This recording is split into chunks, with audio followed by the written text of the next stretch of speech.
Maraknya kecelakaan yang terjadi pada kalangan mahasiswa ketika menuju Indralaya membuat mahasiswa mengharapkan pengoperasian kembali kereta api Kertalaya atau Kertapati Indralaya sebagai sarana transportasi bagi mahasiswa.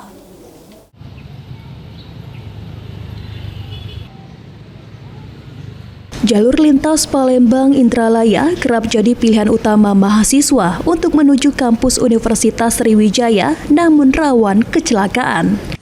Maka mahasiswa harapkan kereta api Kertalaya aktif. Salah satu mahasiswa, Bunga Putri Aisyah, mengatakan, mengingat transportasi yang digunakan mahasiswa terbatas, maka kereta api menjadi salah satu transportasi yang dapat mempermudah mahasiswa.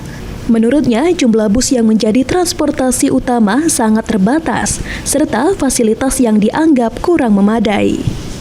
Senada mahasiswa lainnya, mengingat transportasi yang sering kami gunakan untuk PP dari Palembang dan Indralaya ini sangat terbatas. Jadi jikalau pemerintah ingin menambah transportasi baru berupa kereta api antar Palembang dan Indralaya, tentu akan menjadi akses untuk mempermudah ke depannya. Kalau menurut saya pribadi sih, pemerintah perlu memperhatikan kembali mengenai bus yang sering kami para mahasiswa gunakan setiap harinya, entah itu terkait fasilitasnya ataupun jumlah yang disediakan itu untuk saat ini masih. Senada mahasiswa lainnya, Iin Inawati mengatakan, dengan adanya kereta api menuju Indralaya sebagai transportasi dapat mengurangi resiko kecelakaan pada mahasiswa.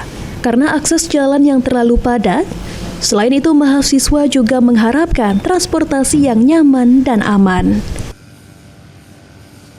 Karena mengingat banyaknya kecelakaan yang menimpa mahasiswa dengan akses jalan yang terlalu padat dan juga macet. Oke, baiklah, saya tidak bisa memastikan bahwasanya mahasiswa itu setuju atau sependapat ataupun menginginkan hal tersebut.